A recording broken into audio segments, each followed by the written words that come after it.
Thank you, Pastor. Ħasejt li għandi naqsama din, għax vera ferħitni l-lum. U kienet daqxej out of the blues, imma ommi meta kienet daħlet l-iPad għall-ewwel darba, jew tablet, whatever. Istra ommi bl-iPad isek taf kif għal-biduna diffiċli timmaġinaħ. High-tech, mom. L-ewwel il-mobile ovvjament imma iPad għat ommi bl-iPad, istra, I have to really. U insomma, Get used to it. U ovvjament nista' nimmaġinaħ ħaddar ħajżomm ila kumpanija dal-imbirek iPad u tila u nieżel. Imma bdejt ngħid istra, imma tafx inti dal-pop-ups tiġri tilha fuq iPad u ġieli ma jkollokx kontroll fuq dak li jiġi ngħid istra ommi, issa x'ħadd tibda tara ommi fuq l-iPad ċuċati, nibda ngħid tafi. Insomma, mbagħad ġietni idea għat ħanaqbad u nagħmel like fuq ħafna pages ta' preachers Kristjani. Għatta xkiku jibdow tilajn, il-preachings Kristjani. Halleluja. U insomma, għat Nedja jena Liza Bevier, Joyce Meyer, Zitarani, Nedja vera ruxmata. Għax il-ħmiċ jiġi qoddimek braddoċ, ċarra ma jtezwel taf kif tiħol opportunità. Amen. Insomma, u għal xur, insomma, ma smajċej partikolari, imma dal-axħar, insomma, ommi kella komplikazzjoni matul il-lejla, accumulation of stress, insomma, u ġiet xej oppressata bil-biża u bil-stress, eccetera. U vera kelli kompassjoni għalija. Ovvjament dejjem naqsam Kristu magħha, eccetera. Insomma, mbagħad kont qed inħeġġiġa u anke biex tiġi tixxierek u tirreżisti daqsxejn, insomma. Għalkemm nemmen li għandha spazju għal mulej fil-ħajja tagħha. U illum qalt li jiena dik inħobb nisma' Joyce Meyer. Amen. Actually. Halleluja. Dik, għalt li dik kull filgħodu titla l-ewwel ħaġa filgħodu, l-ewwel ħaġa li nara Joyce Meyer. Halleluja. Thank you, Jesus. Għattija jien. Issa jiena naf li biex din titla l-ewwel darba Joyce Meyer, żgur li ħin kollu tiklikja fuqha. Għax kif taħdem l-internet isiblek l-aktar ħaġa li inti tieħu gost tara. Qatt mela vera tara Joyce Meyer. U laqas kelli idea li għal dal-aħħar xhur ommi il-mulej kienet jitmaħħa permezz ta' Joyce Meyer. Alleluja. Għalt li dik, għalt li minn fej jisibu dak il-klim sabiħ. Alleluja. Għatela ma, għatela taf minn fej jiġi dak il-klim, għatela Joyce Meyer titlob l-Ispiritu Santu biex Amen. Umbat titkellem bl-ispirazzjoni tal-Ispiritu Talla. Insomma, xtaqt naqsam din istorja ħelba biex il-mulej qed jaħdem fil-familji tagħna wkoll. Thank you, Lord. Ma nibqgħu nitolbu għalihom għax xi drabi ma nafux il-mulej qed jaħdem wara kwinti. Komplu jitolbu u s-supportjaw il-Matthew għaparti mill-X Factor għadda għal-fazi li jmissu. U jekk għallarit meta jerġa' jkun jmissu, morru għaraħu s-supportjaw. Alleluja, God bless you, my brother. All right, għabdu l-Bibja fidejkom mal-ajra zizaħwa.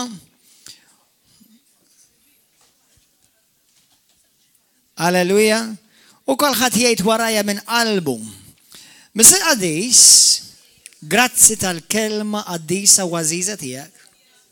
Kellimni, arrafni u għatini revelazzjoni tal-kelma ħajja tijak. Biddilli qalbi, iftaħ li moħħi u għamel minni dak li trid int. Grazzi li inti tfejjaqni taħlisni u salvani biex nkun dejjem nixbaħ lilek Ġesu għal-glorja tiegħek missier. Spiritu Santu huwa over int. Halleluja, amen. Morru fit-tieni Korintin kapitlu 12 dan huwa ir-raba messaġġ fuq ix-xewk. Ix-xewka ta' Pawlu. U r-raba messaġġ fuq ix-xewka ta' Pawlu. Kemm minnkom smajtu fuq ix-xewka ta' Pawlu? Naħseb mhux Pawlu biss kellu xewka ta', naħseb Pietru, l-apostli kollha kellhom ix-xewk. U jekk inti llum timxi ma' Kristu, xi xewka sibtu ku. Għaw xaħat kellu xie xewka, ntaqma xie xewka, kemmilkom mal-mulej.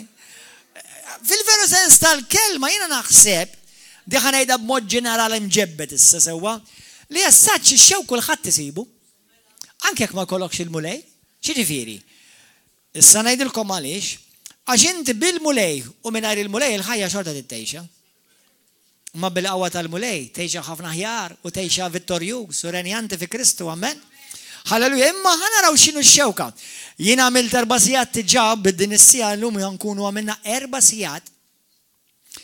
4 sigħat nitkellmu fuq ix-xewka ta' Pawlu. U fiha ħafna xi tgħallem. Speċjalment meta tirrealizza li dan is-suġġett ix-xewka ta' Pawlu huwa pjuttost suġġett li għal bosta kristjani u ċertu denominazzjonijiet huwa suġġett ta' firda.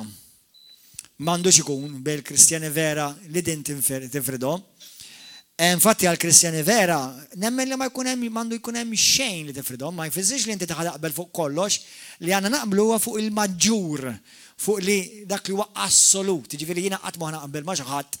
U jiġi jgħid li inta Kristu ta' ma noqgħod inħares lej Budda u noqgħod inħares lej dejja kif nirsaq lejlan la. Qed tifhem? Dak għalija dak mhux Kristjaneżmu, dak huwa Buddiżmu New Age. U għalkemm jitkellmu fuq Ġesu, però nafsugarak li mhuwiex l-istess Kristu Ġesu tal-Bibja. Allura, ovvjament, ġili tkellimna fuqhom dawn l-affarijiet, imma il-bniedem li huwa mwielet mhix ġdid, u forsi hu naqas minn tarfin, m'għandux għarfien biżejjed, imma jekk vera għandu l-Ġesu, mela le, nissejħu waħwa fi Kristu, familja waħda fil-mulej. Mbagħad hemm affarijiet li l-bniedem ikompli jtallem, u infatti qatt ma tieqaf titallem. Alleluja. Però fil-proċess tat-talim għodu attenti għal kulħadd li ma tispiċċax timla moħħok u tiżvojti qalbek. Għax l-arfin waħdu iġib il-gburija. L-arfin waħdu iġib il-gburija. L-ewwel Korintin kapitlu 8 tgħidlek l-arfin inefħek hija l-imħabba li tibnik. Allura x'tagħmel tarmi l-arfin? Għax xuħud hekk għamlu u qalu love is in the air. Sewwa, infatti għalhekk qatt ma qabdu għax it's still in the air. Sewwa, imma l-imħabba u l-verità. U Kristu qatt ma kellu konflitt li jimxi fit-tnejn, fl-imħabba u fil-verità. U Ġesu li huwa Alla huwa imħabba u Ġesu Kristu huwa nnifsu il-verità. Allura jiena u inti rridu nsibu l-istess bilanċ kif dejjem ngħixdu il-verità bil-imħabba. Issa l-imħabba ma jfissirx bil-fors jien naf zizi. Xi kultant l-imħabba wkoll tinstema' jew tidher daqsxejn ibsa. Għax hija disciplinarja. It is disciplinary love. Ma mhux kisrek imma tiċċallenġja. Sewwa? Ħanibdew mit-2 Korintin kapitlu 12. Alleluja. Vers 1. Ningrazzjak Spiritu Santu li tkellem inti minn fommi u taħseb minn ħsibijieti. U tmiss l kollha da daw kollha li dinaw preżenti li inti għandek kelma għalihom biex kompli dibnihom issaħħaħhom għall-glorja tiegħek missier f'isem Ġesu Kristu. Ħanibda minn vers 30 ta' it-2 Korintin kapitlu 11 ħalli naqbad is-sens tagħha. Jekk għandi niftaħar b'dak li judajjef fija. Alla u missier Sidna Ġesu Kristu li hu mbierek għal dejjem jaf li minix nikdeb. Għal dejjem jaf li minix, skużawni, li minix nikdeb. Meta kont f'Damasku, il-gvernatur tas-Sultan Areta qiegħed l-assess mal-belt ta' Damasku biex jaqbadni iżda niżluni ġo qaffa min tieqa fil-ħitan tal-belt u ħrabt minn taħt idejh. Il-kuntest hawnhekk Pawlu qed jitkellem fuq innifsu. Fuq innifsu f'kuntest qed jikkwalifika lilu nnifsu. Il-kuntest għal ma semax il-messaġġi l-oħrajn muraqra l-ewwel Korintin kapitlu 11 fej Pawlu qed iċanfa lil Korintin għaliex aċċettaw fosthom għallima folozz u anka jgħidu li huma apostli. Issa, l-apostli vera jeżistu, imma bħalma hemm ġenwin qabel fals. Jiena għandi problema meta jiena nisma' suppost xi tip ta' Kristjani jgħidu dak profeta fals, dak għallim fals, speċjalment il-kelma profeta fals, speċjalment iddur ħafna, ġis ma jtuwa profeta fals. Jaqbdu xi ħadd minister fuq il-Facebook jew fuq YouTube jgħidu daw profeta fals. Sena, number one, qatt ma klejma li kun profeta, thank you. Meta xi ħadd kien profeta fals, kien verament profeta, ma fals. L-ewwel watt mhux bil-fors kull minn inti qed tgħidlu li huwa profeta fals mhux bil-fors qatt xi darba klejma li kien profeta. Jiġifieri tiġà tibda fuq ħażina. It-tieni, jekk inti llum tissejjaħ b'xi mod Kristjan, ħanejd daqsxejn il-parantesi, għax jeżistu ħafna Kristjani U believe it or not, mhux kull min jemmen fi Kristu jafu dak li taf int. Aw ħafna Kristjani laqqas jemnu li l-profeti jeżistu sal-lum. Il-profeti jeżistu sal-lum ma huwa. Infatti qatt ma waqafu jeżistu. Sewwa il-profeti ġenwina huma l-vuċi tal-Alla f'din id-dinja. Il-ġenwina.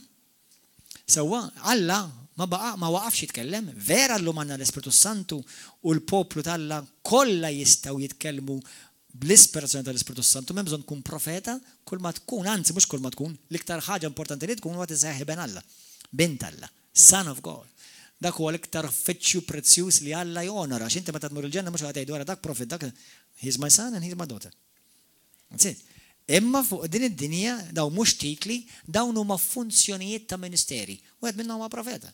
Hemm il-ministeru ta' apostlu. Issa Pawlu hawnhekk kien qed jgħid li kien hemm apostli folots.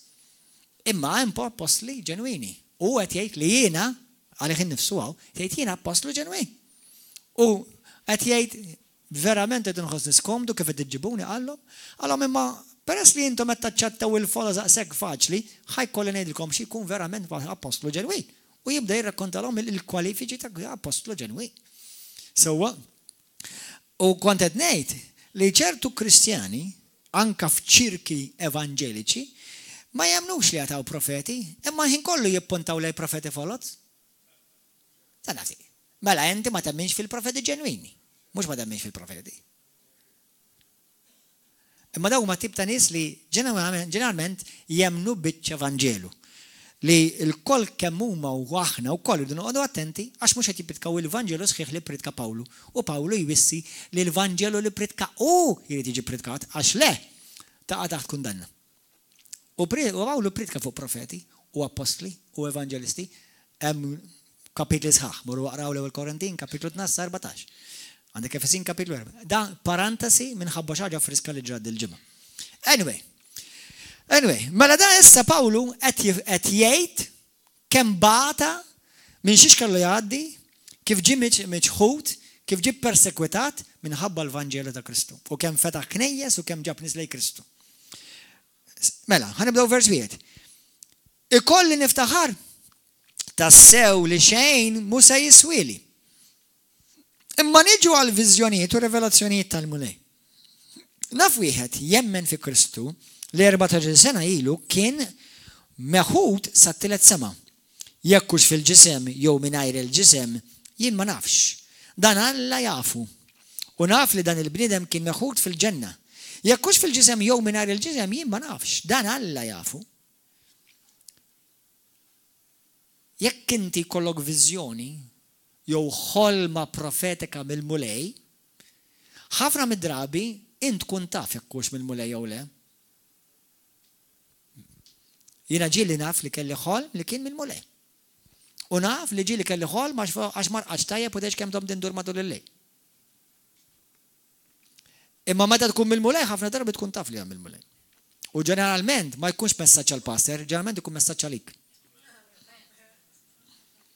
Ġifieri ħa nagħmilkom l-ewwel lezzjoni ta' dream interpretation. God is speaking to you. About you. U f'dik il-ħolma dan parentesi oħra. Għax ta' spiss nisma' ħafna ħolm, li xi kultant iżiru nightmares. Meta jkollok ħolma din parentesi oħra, l-ewwel m'għandek tistaqsija jiena fil-ħolma fejn dert u kif dert u f'liema pożizzjoni dert. Għax hekk inti l-mulej jinnaf jorik Marlene taħsel snina. Inti dik għalik xid, dik Marlene x'għandha x'għasam għalik. Jekk ma tkunx il-mara tiegħek.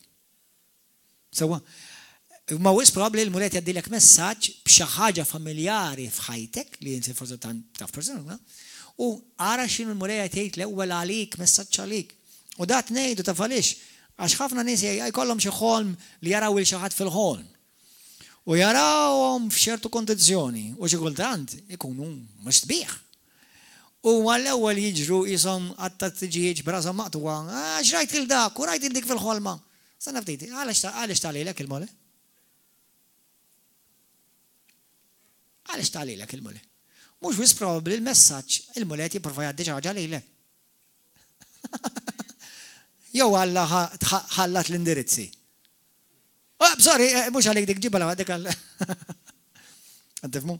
Dik qed titkellem mod ġenerali. Issa, meta huwa minn post ministeriali, ministerial position, ħansemmi post pastor, elder, jew verament topera bħala profeta jew apostlu jew għed mill-ministri, u mbagħad jekk għallaj dik ħolma fuq xi ħadd, xorta titla fuqha u xorta titara tapplika xali l-ewwel. Sewwa, imma hemmhekk hemm differenza għax aħna l-Bibja tgħidek daw il-ministeri Alla tom biex jibnu l-Knisja. Tifhem? Hallelujah. Just parantesi tajjeb, kemm minnkom kellkom bżonn tisimgħu dik għandna. Għandna 1, 2, 3, dawk li huma l-onesti, pija ma nafx inhu. Hallelujah. Mela ħankomplu. Pawlu qed jgħid li din l-esperjenza tant kienet reali għalih li tant kienet reali li jekk kienx fil-ġisem jew kien biss fl-ispirtu laqqas jaf. Jiena nemmen naf li hawn Kristjani ma dawn mhux dibis ma jagħmlux ħafna affarijiet fil-Bibja. Jiena nemmen li l-Ispirtu Santu ma tbiddilx. Tajjeb? L-Ispirtu Santu tinsewx u Alla. Mela Alla ma jitbiddilx.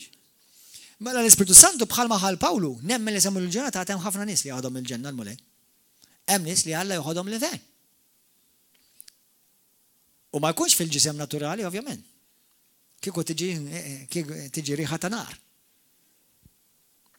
Ikun xi ħaġa fl-ispirtu, tkun esperjenza sopranaturali. U naf ħafna nies li huma ġenwinament Alla li kellhom dawn l-esperjenzi.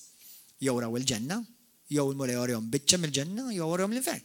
Huma reali. U jkunu ħafna reali u ħafna drabi minn kollhom daw it-tip ta' esperjenzi ħajjithom tiġi drastikament mibdula.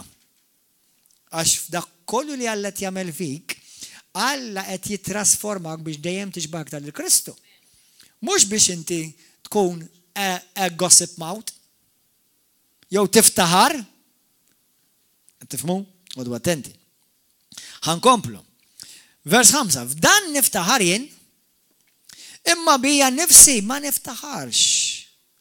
Ħlief dak li udajjef fija. Kien għada qabel. Vers 30 kien għadu kif qala fil-passaġġ ta' qabel, kapitlu ta' qabel. F'dak li udajjef fija, dak niftaħar fija. Għax kieku rrid niftaħar, ma nkunx qed nitbella, jiġifieri ħanilkom aħwa, mhux ħan niftaħar, imma jekk niftaħar għandi biex. Dak li tgħidilhom hawn. Mhux ħanqgħod niftaħar, mhux ħanqgħod indoq trombi, però jekk irrid indoq trombi tibżawx għandi orkestra biex. Mhux ovvja. Kien 3 kwarti bit-testament ġdid, raru xmata mirakli nies iqumu mill-mewt, 3 darbiet jereq u 3 darbiet jerġa' jsalva, dak miraklu diġà waħdu. Sewwa, fetaħ ruxmata knejjes. Mirakli. Ġifieri Pawlu kellu għal xiex jiftaħar biex jikkwalifika lilu nnifsu f'għajnejn in-nies imma ħassu qed jagħmel xi ħaġa ta' blaħ. Anyway, għax kieku rrid niftaħar ma nkunx qed nitbellaħ għax inkun qed ngħid is-sewwa ngħid il-verità. Imma nżomm ruħi lura biex ma jkunx hemm min jaħseb li jien xi ħaġa aktar minn dak li jilmaħ fija jew minn dak li jismani ngħid. Meta nieħu pjaċir jiena ġieli nara profeti, nies li huma Alla u huma profeti. Hawn min għandu d-don tal-profezija, hawn min għandu d-don ta' dajdula word of knowledge, jew word of wisdom, klim ta' arfin jew klim ta' sapjenza. Però nieħu pjaċir meta tara fil-Bibja profeti ġenwini u anke fil-ħajja fid-dinja l meta dejjem jagħtu glorja lil Ġesu aħwa. Dejjem jollu l-Ġesu. U dejjem tismagħhom jgħidu din mhux għax jiena speċjali, da mhux għax jiena speċjali, da huwa l-mulej jaħdem fija. Il-glorja jagħtuha lil mulej qatt ma jaħduha lilhom infushom. Qed tifhmu? Mhux fil-profeta biss, dak kull Kristjan suppost jagħti l-glorja lil mulej, m'hemm bżonn tkun profeta biex toqgħod tistenna biex tagħti l-glorja lil mulej. Dak kollu li jagħmel bik u fik il-mulej jagħmlu bil-grazzja tiegħu għall-glorja tiegħu. Amen? Halleluja. Għax ikun qed ngħid is-sewwa, all right. Pawlu fi ktieb tar-Romani kapitlu 12 jgħidilna ħalli ħadd ma jaħseb xi ħaġa li huwa aktar milli huwa vera. Issa aħna nafu li inti mingħajr Kristu x'qalilna li Ġesu aħna? Xejn. X'qalilna aħna kapaċi nagħmlu mingħajru? Xejn. Pawlu dik kien jafu. Imma jekk ħaniġi biex niftaħar, għandi ħafna x'niftaħar fi Kristu. U xejt il-Bibja? Min għandu jiftaħar, ħajiftaħar fil-mulej. Amen? Alleluja. U li ma mmurx nintefaħ bija nifsi minħabba fil-kobor tar-revelazzjonijiet it-edit li xewka f'ġismi. Messaġġiera tax-xitan biex toqgħod tniggiżni ħalli ma nintefaħx. Stenna ftit, Alla jridek tintefaħ. Mela din itpoġġietlu, number 1, din itpoġġietlu f'Romani kapitlu 8 vers 28, il-Bibja tgħidlek li Alla jdawwar kollox għal ġid għal dawk li jħobbuh u għal dawk li huma msejħin skont il-pjan tiegħu. Imma x-xitan xejn l-Iskrittura anke fi ktieb tal-Apokalissi, fi ktieb ta' Eżodu kapitlu 14 jgħidlek li meta x-xitan jagħmel xi ħaġa Alla dejjem jagħmilha u jdawwarha għal ġid tiegħek. Issa x-xitan bagħtlu xi ħaġa li hemm xi Kristjani madwar id-dinja, inkluż anke f'Malta, għax għandhom nuqqas kbir ta' revelazzjoni u għarfien bibliku li jgħidu dan Pawlu kien marit, li żgur mu kienx il-każ. Issa, ħalli nagħmel naqgħa parantesi.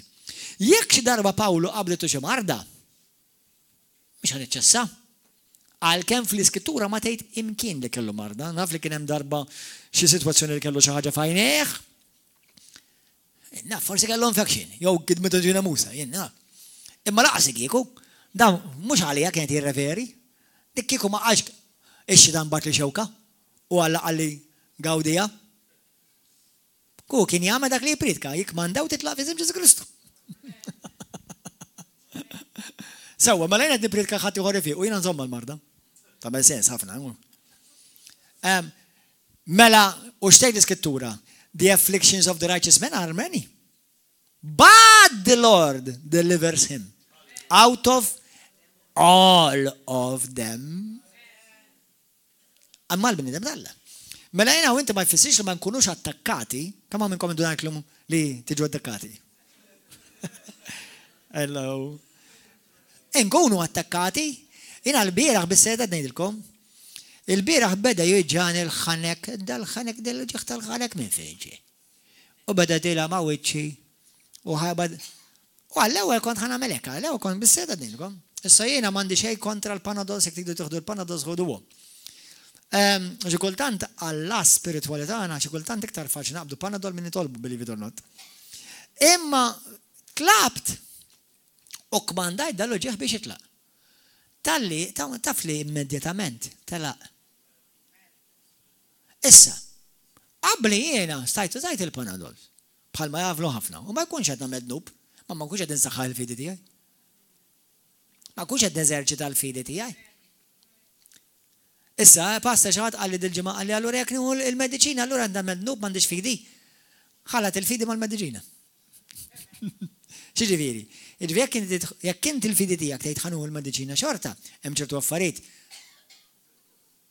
Mhux ħanitkellem għalikom. Aħjar ma tuħux ir-riskju, jekk inti biex imsaħħaħ sew fil-fidi. Tuħux ir-riskju, wara kollox Alla ma jimportax kif tfih, l-importanti li tfiq. U għad dejjem il-glorja. Għax anke jekk juża l-mediċina, għandha mhux bil-erf talla il-mediċina saret. Imma jien għamlu mod inti tittaqbes il-mediċina, dak bejnek u bejn Alla mhux ħaniġi ngħidlek jien. It-tieni għal dawk li kemm il-darba qalu li ħanerġa' ngħidha ma nafx kemm il-darbetta. Li jekk inti tfejt għal ma tmux twaqqaf xi mediċina. Hawnhekk qatt ma ġib pridka tla' minni u l-ebda preacher li qatt ġew hawnhekk fejn xi darba nilkom huwa jaqfu l-mediċina. Anzi inta x'ngħidlek mur għand it-tabib, ħalli t-tabib jara kien fejja, tkun ta' glorja għall-Alla u testimoni tat-tabib biex jindam anke t-tabib. Alleluja, f'isem Ġesu Kristu. Alright, ġifieri Alla qiegħda bil-fejqan tiegħek biex inti biex twasslu għall-mulej. U x'iktar meta inti qed torih evidenza ċara ma konx tara u sir tara. Ma konx timxi u qed tiġri. Ma konx tisma' u qed tisma' perfett. Tifhem? Dik mhux evidenza ċara għall-tabib. U mbagħad għidlu għandi stedina lik. Ejja river of love. Ersaq lej Ġesu Kristu. U huwa opportunità minna dik. Tifhmu, ġifieri nies tal-affarijiet tagħhom qatt ma jippritkaw dawn ħmerijiet, imma nies li m'għandhomx jagħmlu jgħidu ħafna paroli fil-vuq. Sewwa U li mhux ħajif u ta' intom minnu tajtu, by the way. Importanti kom xi ħaġa. Da mhux mill-lat politiku, għax jiena l-politika ma nħobbix. Il-politikanti nħobba ma xuma proxmu. Imma l-lum kelli revelazzjoni, ma nafx issa tajba u ħażina. Taf għaliex intom jattakkaw ħafna l-Prim Ministru? Tafu għaliex hawn kemm minnkom għandhom ir-revelazzjoni ħanara minn ħada. Għax huwa l-Prim Ministru. Taf għaliex jekk daw il-President? Għax il-President.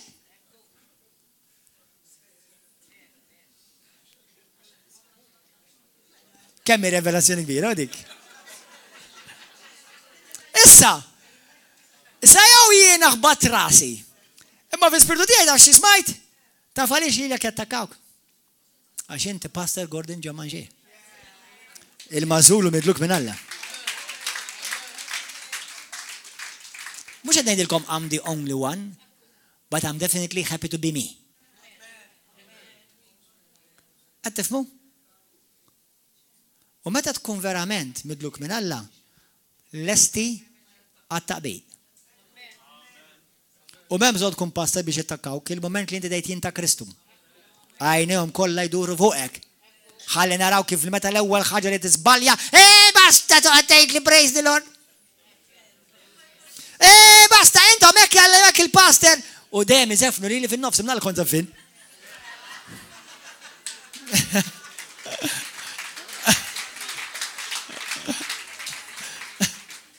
Issa drajt nisfen.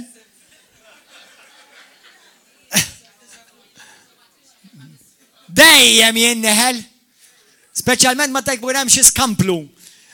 Kellimkom il-pastor lilkom. Zefnu. Għajlu, għatak faċi, zefnu dak zefin, konta.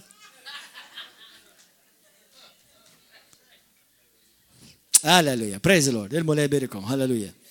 ħafna minnom idem il-fellowship illu. Amen? U l-emsi, ma nħuġ għal-jom tajn. Għaxxej, għanzi nu pieċi. Naf li għavlu għed minnkom ma tifmu di, ma nu pieċi. Halleluja. Il-fatt li l-għadu għet jattakkak, il-fatt li għet jitkelmu fuqek, għet jajdu l-għak int importanti. Għax kiku ignorawk. I'm telling you the truth. Even if you don't want to believe it, it's the truth. Halleluja. Pero tħallix daw l-affarijiet inefħuk. Użaw ma l-glorja tal-Allah. Halleluja. Glorja l-Ġesu. Anyway, ħankomplu. U li ma morrux nintefaħ bija n-nifsi mela, din il-ħaġa għal kem ġit mix-xetan u mux minn Alla, please daħluha fil-pedament da maħkom di ma ġitx minn minn xetan ġit. Imma Alla dawwara biex il-Pawlu ma jsirx vittma tad-demonju fidej xetan u jintnefaħ. Għax il-bnidem li jintnefaħ, Alla jaf xamillu. Jirresistih. Allura dak li l-għadu jġib, kemm inkom ġili mrattu? Taf xi skoprejt? Issa once again, din mhux marda li kollu Pawlu. Kemm ġili għaddejtu minn xi problema u tibda dejt kif ħanaddi minna dis-sitwazzjoni. Ejdu l-verità. Dak il-ħin, dak iż-żmien, dbett bil-mulej jew irsaqet iktar. Xemra? Mela dak li batlek il-demonju, x'sarraf biex resqek iktar lejn il-mulej. Halleluja! U dak li minn għalek ħajkisrek bih, għawik iktar, għax il-grazzja tal-Alla ġit fuqek u inti stirt iktar ta' Kristu fjamma nar. Halleluja! Grazzi Ġesu! Għalek ċertu affarijiet, mux il-mart etnejlek, imma meta jkun hemm problemi, Alla jużhom daw l-affarijiet. U meta inti tersaq, tibqa' umli, Alla jitfa' l-grazzja fuq l-umli, il-grazzja ftakar, titkellmu fuq il-grazzja dal-aħħar, fuq il-qawwa soprannaturali tal-Alla jitfaħħa fuqek, u inti toħroġ twerwer lill-għadu. Da x'qed jagħmel, da jiena batlu biex ikissru, da kif qed ifaħħal lill-Alla. Da kif qed jiġi iktar midlu, kif l-anointing tal-Alla aktar fuq iktar qawwija. Da mhux suppost qed jitkisser b'dak li batlu. Dak li qalaw kontra tiegħu, dak mhux suppost qed qabditu depression u miskin marjenala. Le, bil-grazzja ta' Sidna Ġesu Kristu u bil-qawwa tal-Alla, we are here to stay in Jesus' mighty name. Hallelujah! Amen! U l-battalji jiġu, issa drajta, inni 12 sena pastor, kull jgħaddi rieħ, u jerġgħu jaqilgħu xiqlaj oħra. U daqqa vi, u daqqa va, u daqqa ti, u daqqa zi,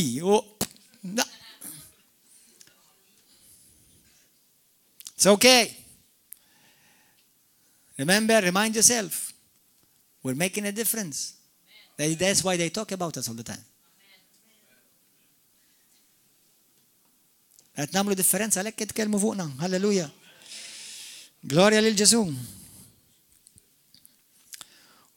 U li ma mmurx intefaħ bija nnifsi minħabba fil-kobor tar-revelazzjonijiet qeditt li xewka f'ġismi messaġġier tax-xitan biex toqgħod tniggiżni ħalli ma nintefaħx. Isimgħuni. Da Pawlu mimli ifur bl-Ispirtu Santu taħseb li kellu xi erja fejn xitan se tappoġġa.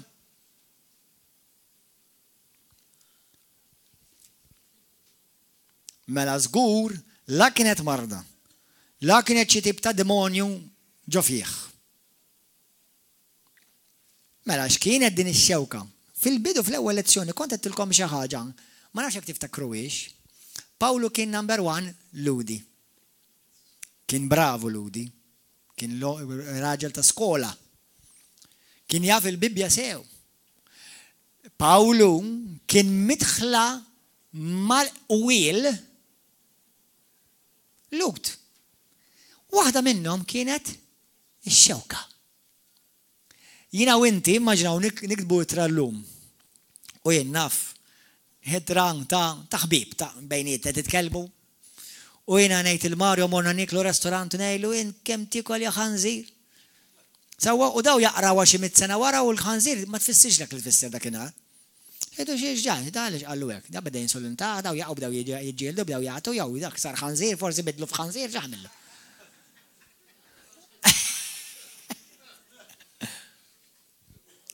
Għandna ħafna sayings aħna, anke fil-lingwa tagħna, li ma jfissux letteralment hekk. Skont il-kelma u fil-Bibja mimlija bihom daw. U Pawlu qed jikkwota il-liġi u postijiet oħra fl-iskrittura fejn jissemma x-xewka. U uża eżattament fl-istess kuntest tal-passaġġi l-oħra. Ħankomplu naqraw issa. Fuq hekk darbit tlabt lil mulej biex xi tidbijat minni. Itlaq. Iżda Ġesu weġibni biżejjed għalik il-grazzja tiegħi. Kemm minnkom taħsbu li l-grazzja tal-Alla biżejjed għalik? Kemm minnkom għaddej minn xi problema, minn challenge. Ara problema aħna kollha dejjem minn challenge. Sakemm għadek ħaj ħadibqa' għaddej minn challenge.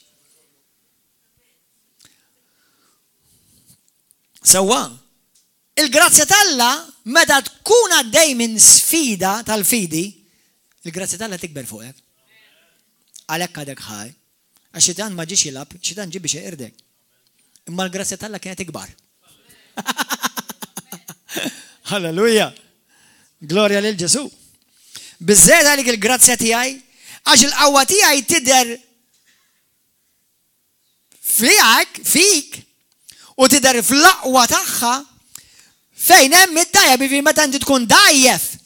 Hemmhekk tidher il-grazzja tiegħi jgħidu li ta' smiss issa di. Sejna pastor tal-Ġemma River of Love Malta u Għawdex bil-grazzja tal-Alla u taf ħafna xejdulu. Ma pastor kif tleħħaq? Kif tleħħaq ma daw l-affarijiet kollha? Għandi ħafna jnuna ta' ħanejduha kif inhi. Tidejlkom kif? Bil-grazzja tal-Alla.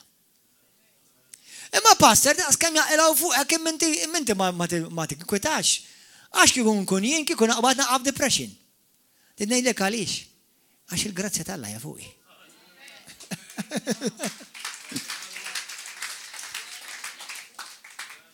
Qed tifhmu aħwa?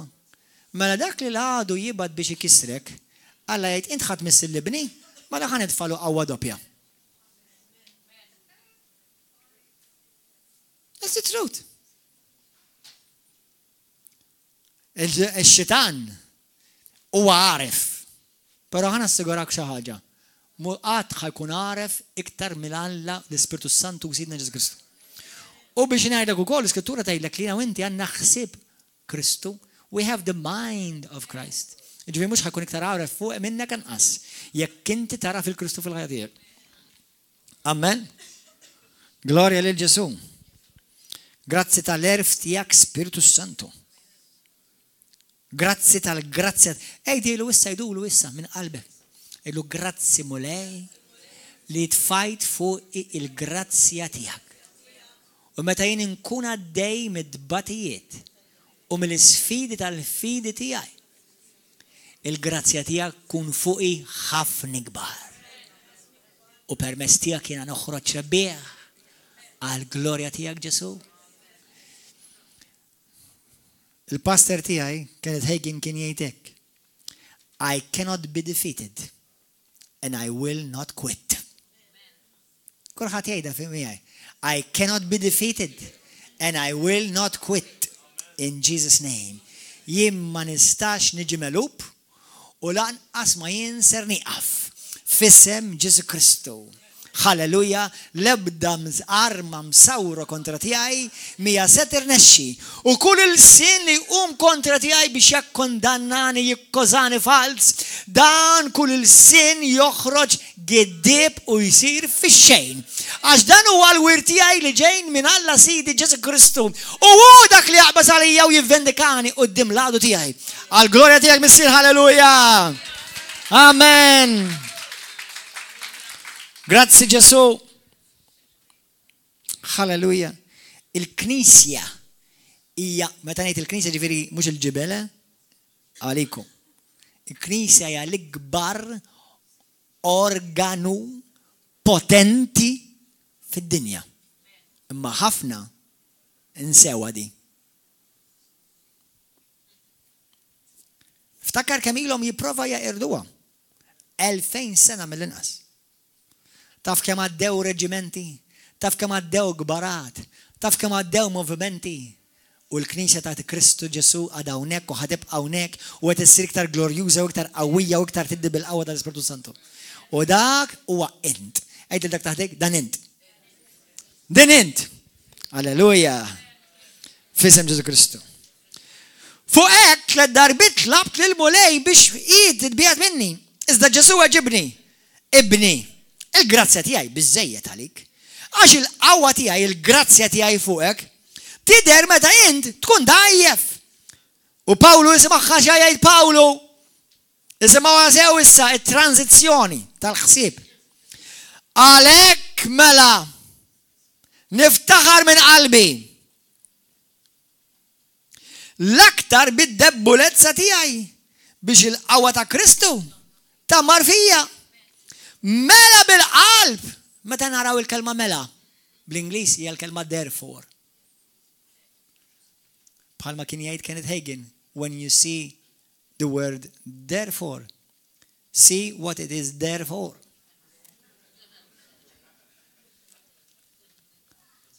Therefore, x'jiġifieri therefore? X'jiġifieri mela?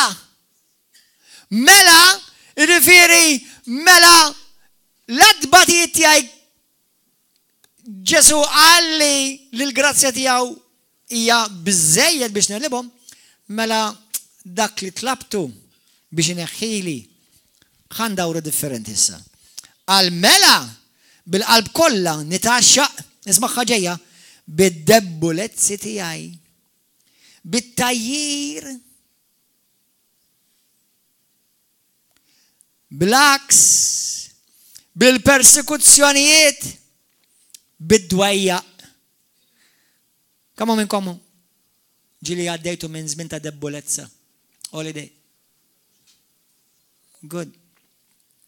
Kamu minnkom ġili għaddejtu minn żmien fejn jajrukom għax intom Kristjani? Ta' river of love and be proud of it in Jesus' name. There's nothing to be ashamed of it.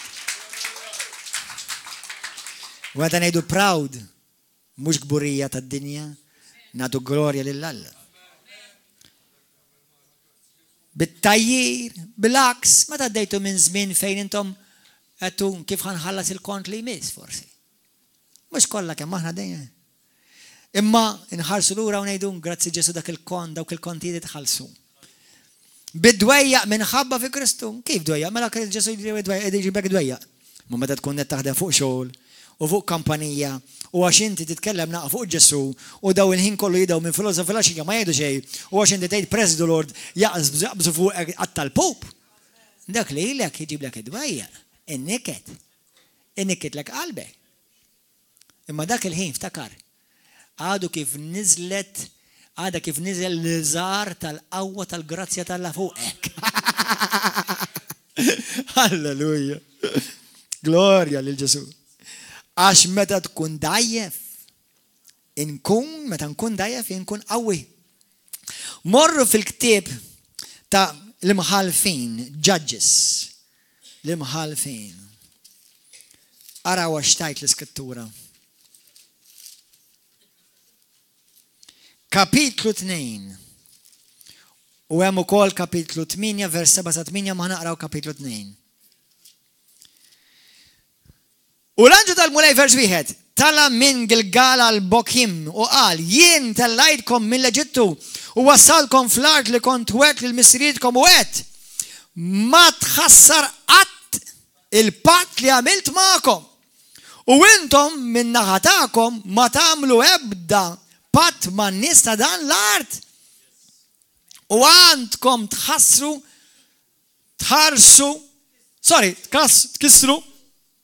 u għandkom tkissru l-artali tagħhom. Imma daw bajdew kienu jadoraw il-Baal u l-Ashtarot. Imma intom ma smajtux minn klimi u għaraw xamiltu. Mela qedtilkom isimgħuni, tagħmlux business man nies li qed jadoraw id-demonji. Tagħmlux idħlux membri ħbieb u ħbiberija magħhom. Daw m'għandhomx l-istess prinċipju u l-istandards tagħhom. Intom tittimxu bil-ħajja retta. Daw mhux hekk iridu jevidaw it-taxxa, iridu ma jħallsux il-vat, iridu jisirqu tagħmlux ħbieb ma' dawk it-tip ta' nies qed jgħidulhom Alla. Imma intom ma smajtux minni. U wara xi ġralkom għax ma smajtux minni. U issa jgħidilkom ma nkeċċjomx minn qudiemkom u jibqgħu ma' ġembkom u Allat ikunulkom ta' xibka għalikom. Jekk taqraw fi ktieb ta' l-istess ktieb, kapitlu 8, l-istess jerġa' jgħidilhom għax smajtux minni. Saru għalikom bħal xewk. Tajt, dew jitlgħu xi xtieli ta' xewk madwarhom dak li. Jiġifieri issa ħajkunu ta' irritazzjoni għalikom, ħajdejqukom, ħajjippersekwitawkom, ħajħossukom, intom ħatħossukom skomdi fosthom, imma intom ġibtu lilkom infuskom din is-sitwazzjoni għax qedtilkom u nsejtkom. Morru fi ktieb ta' Proverbi, morru fi ktieb ta' Numri l-ewwel, Numri 33. Il-ktieb favorit tiegħi. Il-Numri. 33. Vers isimgħuha di.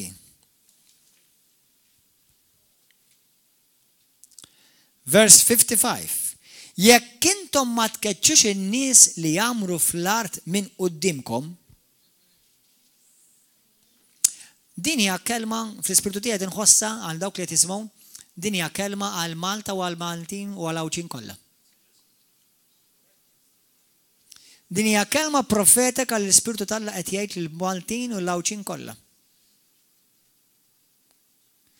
Dak li llum tittolleraw għada jiddominakom. Malta u għawda x'jisimgħu x'qed jgħid l-Ispirtu tal-Mulej. U ħalli l min għandu widnejh jisma' x'qed jgħid l-Ispirtu tal-Mulej. Dak li llum iċċabċpulhom għada iċabċpuhomkom u iċabċpu ilek. Dak li llum qed tittolleraw għada jiddominakom. Din hija kelma mill-mulej għal Malta u għawċi. Għawdex kollu. Ara xejn il-mulej. Jekk intom ma tkeċċux in-nies li jagħmlu fl-art minn qudiemkom, dawk li intom tħallu minnhom ikunulkom bħal xewk f'għajnejkom u niggieza f'ġenbejkom. Da titkellem fuq xi mart? Ftakar li Pawlu kien midħla ma' dan il-ktieb. Qed juża l-istess eżempji kif kienu jitkellmu l-Lut. U jkunu l-edewwa tagħkom fl-art li intom tagħmlu fiha. U jiġri lil dak li jien ħsibt nagħmel lilhom nagħmlu lilkom. Jisajlkom ħaġa hawnhekk, xi ħaġa taħraq f'dan il-pajjiż bħalissa. Jekk intom taraw bosta pajjiżi madwarna, speċjalment ħajjejt għall-Ewropa, fejn qed jiġi tollerat ċertu stili ta' ħajja, fejn qed tiġi tollerati ċertu reliġjonijiet radikali u qed jiġi tollerati, daw l-istess nies min issa tgħidulhom la niddominaw aħna inkeċċukom il-barra jew naqtalkom raskom. Din hija kelma mill-Ispirtu tal-Alla għal Malta llum 17 ta' April. 17 ta' Ottubru 2018. Poplu tal-Alla il-fqira għajnu imma dak li jrid jabbuża bit-tjubija tiegħek u jisfrutta l-ħnina tiegħek oqgħod attent.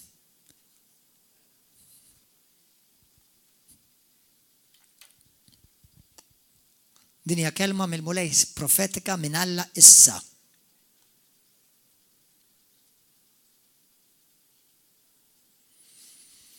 Morru fi ktib ta' Ġoswe 23.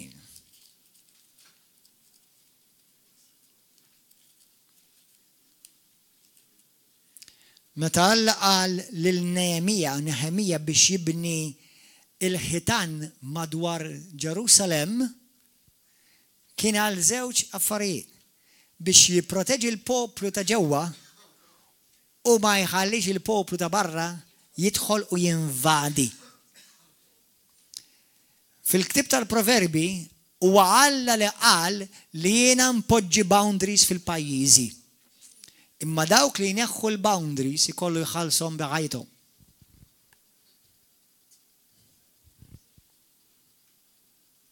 Boundaries Alla għamilhom. L-ebda partit. L-ebda gvern. Il-boundaries Alla ħalaqu. Di vera kelma mill-mulej.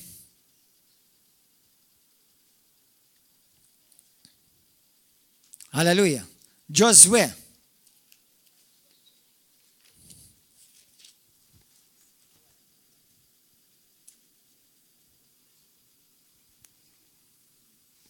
Ġoswe 23.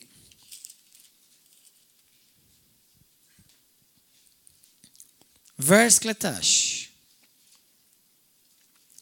Jekk intom ħanibda minn 12. Jekk intom terġgħu lura, that's right. U tinaqdu mal-fdal ta' dawk l-ġnus li jgħat fadal magħkom, tiżżewġu u titħaltu magħhom u huma magħkom, kunu għafu li l-mulej Alla tagħkom ma jibqax aktar ikeċċil dawn il-ġnus minn qudiemkom u jkunu għalikom xibka u tfixkil. Frosta għal ġembejkom u xewk f'għajnejkom. Dik xi marda. Sakemm jaqirdukom minn din l-art tajba li tagħkom il-mulej Alla tagħkom. X'qed jgħidu? Ħajdikom eżempji. Maltin ħatkellem għal Malta. Sewwa, il-mulej batli li batni għal Malta. U għal-għawdex. Li jitħaltu jiżżewġu nies ta' reliġjon u fidi u twemmin differenti. Meta huma mrawma f'talim fi Kristu, avolja ħafna pastarjardizmu fih, imma almenu jafu fuq Kristu. Ma jkunux biss qed jaqilbu r-reliġjon, ikunu qed jiġħdu lil Kristu li salvahom u tom l-għar tagħhom. Meta bniedem jibda r-reliġjon mhux kwestjoni ta' għax mar reliġjon oħra, għax ikun ċaħat il-Kristu. Jina mhux qed ngħidlek min Kattoliċiżmu ssir Kristjan, dak Kristjaneżmu, dak Kristu. Jien titkellem meta inti taf li għandek is-salvazzjoni permezz ta' Kristu Ġesu li ben tal-ħaj li miet għalikum sallab għalikum għamur xoxta ma' t-tiletihum. U inti mbagħad tmur f'reliġjon, jew bħal dak li smajna fuq television ta' dal-għodu, dak li għodu ħarsu lej għajnejhom jew jitkellmu mal-fjuri. Sewwa u tiġħad il-Kristu wkoll. Jew nkella f'reliġjon li jekk taqra daqsxejn fuq il-fundatur ta' dik ir-reliġjon, tgħid mhux tab xejn għaw daw in-nies radikali fid-dinja. Għax qed jixbħu l-fondatur. Qed tifhmu? U ċaħdu lil Ġesu Kristu. U issa għandhom ticket għall-infern. U le mhuwiex l-istess Alla. Far from it. Actually, nowhere near. Għadu ġab xipa l-Ġesu.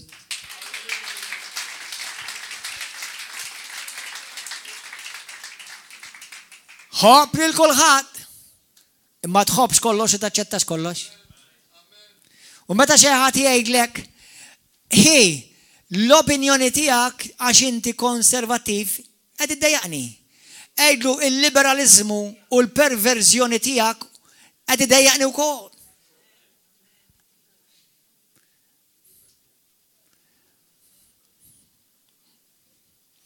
Hallelujah. Thank you, Jesus. The Spirit of the Lord is speaking to His people. And may the people of God listen to what the Spirit of God is saying. Hallelujah. Mettaraw kemm għandna eżempji għażaħwa. Proverbi 15.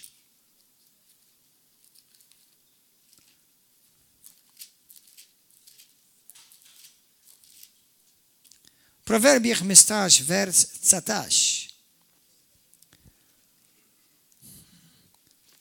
Triq l-żien ikolla xewk. Imma l-modija tal-biżla hija triq tajba. Once again, qed juża l-eżempju ta' xewk ta' tbatija. Amen aħwa.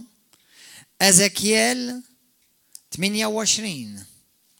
Ara kemm qed intikom skritturi biex nikkonfermaw li Pawlu, by the way, Pawlu ma kellux littra ta' Pawlu, meta kienet jaqra. Kien jistudja daw il-kodba li naqralkom issa. Sewwa Ezekiel 28. Dan għal dawk li jgħidu li Pawlu kien marit. U llum jgħidu li Alla llum ma jfejaqx u l-fejqan mhux għallum. Imma biex ibellawlek xi biċċa pudina, jgħidu li aħna nemnu li Alla jfejjaq. Meta jiritu u meta fettillu u xin jiritu. Immaġina kieku nipritkalkom Ġesu ħaj salva ta' ma meta jiritu. Meta jħossu tajjeb. Illum, Ġesu kif tħossu l-lum? Għalli naqa kesħa, ma ħarriċ. Ovvja, Ġesu ma qalxek. Dak għed nitċajta jiena, right? Lord, you know I'm joking.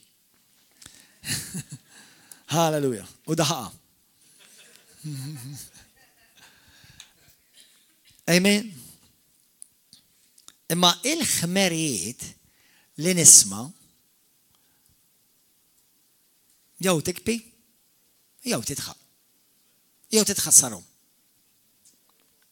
Sewwa Ezekiel 28, vers 24. Ma jkunx hemm aktar għall-Iżrael la xewk li nigges u anqas li waġġa minn fost il-ġirien li kienu joboduhom, smajtu għadi? U jkunu jafu li jinissid il-mulej. Kemm minnkom mortu Iżrael? Hemm xewk?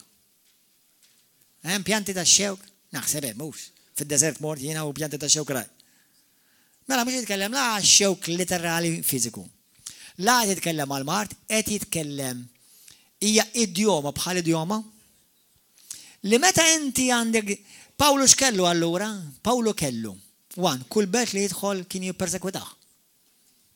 Jħaġruħ ħafna drabi. Jajruħ, jikdbu fuq. Il-Pawlu kienu jikdbu fuq. Persekuzzjoni minn li suppost mill-Knisja stess. Taf li Pawlu kellu ħafna persekuzzjoni minn xi wħud li għalilhom li suppost sew maħwa.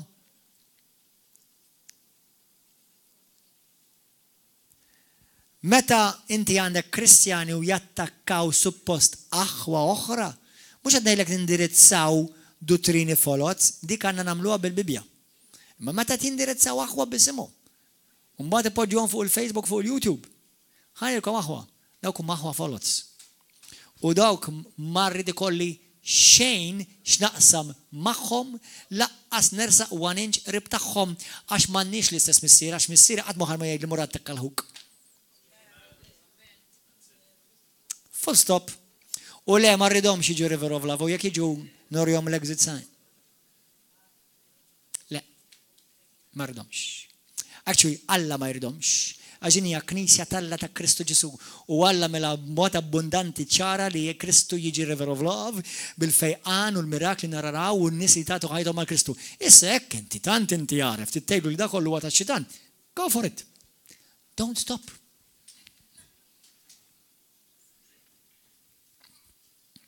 Hallelujah. Amen, aħwa.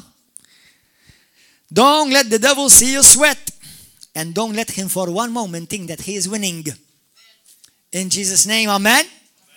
Hallelujah. Tħallix il-ladu jarak tereq u tiworja u tinkwieta. Hallelujah. Mela xinija il-xewka li Pawlu kellu li kienet mibawta x'mix-xitan? Persekuzzjoni, diffikultajiet, insulti, dbatijiet fiżiċi. Min jaf kemm għadda li ma jikolx u m'għandux fejn jorqod. Kull belt li daħal fija, ħafna minnhom jekk mhux il-maġġoranza tagħhom jiġi persekwitat u mkeċċ il-barra u mħaġġar. Qabel, grazzi Ġesu barra Malta. Barra Malta, kombinazzjoni dik. Taħseb li dik kombinazzjoni aħwa? Malta hija mażula minn Alla. Malta hija għal-qalb Alla. Malta, halleluja, hija ta' Ġesu Kristu. Malta wawdex hija ta' Ġesu. U fl-aħħar mill-aħħar dak li jritu iseħħu jsir dan il-pajjiż għall-glorja ta' Ġesu Kristu. Halleluja. U għaliex kien dal-iskop? Il-għadu ġabda kollu kontra tiegħu biex waqfu milli xandar il-Vanġelu tas-saltna u milli xandar il-Vanġelu tal-grazzja. Halleluja. Gloria lilek mulej qaddis. Gloria lilek mulej. Illum tallimtu eżis aħwa. Jekk intu tidda tikbru fil-grazzja, praise and worship team please. Ikbru fl-arfin tal-kelma tal-Alla għax bekk biss issir ta' fil-Kristu. Ikber fl-arfin tal-kelma tal-Alla. L-Iskrittura tgħid il-poplu tiegħi minn qas tarfin jiġġarraf. Osea 4 vers 6. Imma fit-tieni Pietru kapitlu 1 vers 2 jgħidilna li l-grazzja u l-paċi u s-slim tkun tagħna f'abbondanza permezz tal-arfin. Alleluja. Jekk inti tħossok jew għaddej minn żmien diffiċli u speċjalment għax provajt tagħmel dak li huwa sew quddiem Alla, il-grazzja tal-mulej tkun fuqek. U jekk inti llum qed tisma' dal-messaġġ u tgħid Pastor, jiena nixtieq nagħti ħajti lil Ġesu. Nixtieq nindem indur b'qalbi kollha lejn il-mulej. Ħanejlek ħabib, il-ħajja mingħajr Kristu u bi Kristu tittgħixha xorta.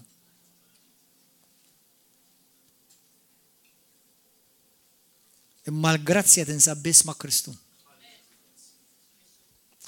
U ma timxix ma' Kristu ma ma jfisser li timxi waħdek.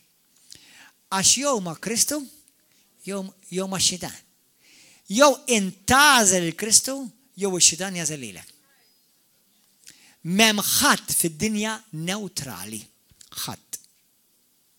Jew tissejjaħ iben Alla l-ħaj fi Kristu, jew tissejjaħ iben demonju. Ġwanni 8:44 Efesin kapitlu 2 vers 1-6. L-ewwel Tessalonikin kapitlu 2 vers 9-11. Daw kollu li ċaħdu l-verità u ċaħdu l-Kristu anke jekk jitqulek u jitkellmu soft.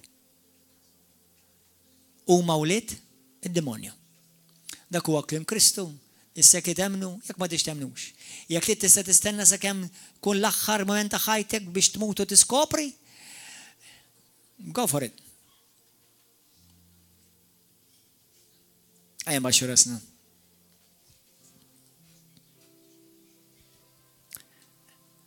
Tkellem mal-mulej, kun umli. Kemm minnkom tgħidli passer illum din il-kelma inkoraġġitni, għenitni. Gloria lil Ġesu. Ma ġejċ għal xejn River of Love u għal daw kollha li taraw permezz tal-live stream nemmen li jekk inti segweda l-messaġġ, il-mulej kelmek u għenek tħares lej ħadd. Xi ħadd għandu bżonn jisma' dil-kelma. Quddiem Alla waħdek ħadkun, m'intix ħadkun man-nanna u t-tija u l-kuġina u l-mami u d-dadi u mal-arusa u mal-arusa u mal-raġel u mal-mara, waħdek ħadkun. Però tista' tkun ma tkunx waħdek. Tista' jkollok il-Kristu. Dak huwa l-ħabib li ma jitilqek qatt. Jekk illum inti qiegħed dal-post jew qed tara dal-video u tgħidli pastor jiena nixtieq nagħmel deċiżjoni għal Ġesu biex nimxi mal-mulej u ngħidlu jsir is-Sejt u s-Salvatur ta' ħajti, il-fatt li qed tisma' hija grazzi aħwa. Toħodix for granted. Għada ħadd maraħ u għada huwa mwijat lil ħadd. Jekk inti qedaw jew tisma' dal-messaġġ u tgħidli itlob għalija nixtieq il-mulej jaħfil nubieti u jagħtini bidu ġdid. Jekk dal-persuna hija inti jolli jdejk. Għamel kuraġġ bla mistħija jolli jdejk min inti. Jagħtaw għall-ewwel darba jew illum għall-ewwel darba tixtieq ħajtek il-mulej hawnhekk wan. Min iktar u l-idejk iktar, għaw xaħat jixieq jagħti ħajt il-Ġesu għall-ewwel darba. Jew tixtieq tagħmel recommitment, commitment ġdid lejn Ġesu, għamel all idejk. Xi darba forsi tlabt il-mulej biex jiġi f'ħajtek all idejk. Min iktar? Tittasil il-Ġesu fil-ħajja tiegħek all idejk illum għall-ewwel darba. Lesi timxi mal-mulej all idejk. Min inti all idejk, min iktar? Min iktar all idejkom? All idejkom. Sa 3, 1, 2, 3. Holiday. Grazzi mulej.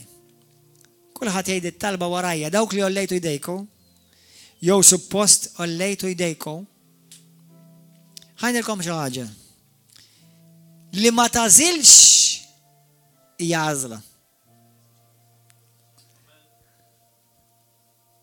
Jiena ma rridx nolidej għax ma rridx ngħidlu l-mulej u ma laqas ngħidlu iva. Il-fatt li ma tix tgħidlu iva qed tgħidlu le. M'hemmx in between. Min ma għażilx għażel. Xort għażla. Qegħdi talba warajja minn qalbek. Missier Qaddis. Grazzi ta' Ġesu Kristu. Grazzi ta' ibnek Aziz. Nitolbok salvani mulej. Aħsil id-dubieti bid-dem Aziz tijak mulej. Illum jina naraf li jina midneb u għandi bżonnok fil-ħajja tijaj mulej. Minajrek jim mitluf. Għadni taħt il-kundanna ta' d-dnub. Ġesu, ma nixieqx nintilef, ma rridx immur l-infern għal dejjem.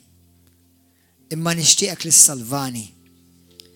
Nitolbok issa stess, aħfilli d-nubieti. Aħsilni bid-dem prezzjuż tiegħek. U imlini issa stess bil-paċi tiegħek u bil-Ispiritu Santu. Kun inti s-sit u s-salvatur tiegħi. U għamel minni dak li trid int. Mulej, meta jien inkun għaddej minn dbatijiet minħabba fismek, minħabba l-fidi, u minħabba l-fatt li jien qed nagħmel stand għal dak li huwa sewwa fi Kristu, fakkarni Spiritu Santu li dak il-moment, u dak il-ħin, u dak il-żmien, u dak il-staġun, il-grazzja tiegħek tkun kbira fuqi biex fid-djufija tiegħi tidher il-qawwa tiegħek fil-ħajja tiegħi. Illum niddikjara li jien ta' Ġesu Kristu li hu biss huwa s-Sejt u s-Salvatur ta' ħajti. U mill-qudiem jiena tiegħek mulej. Niġħad lill-laqdu, niġħad id-demonju u nitolbok kisser minn fuqi kull ħakma ta' dnub ixini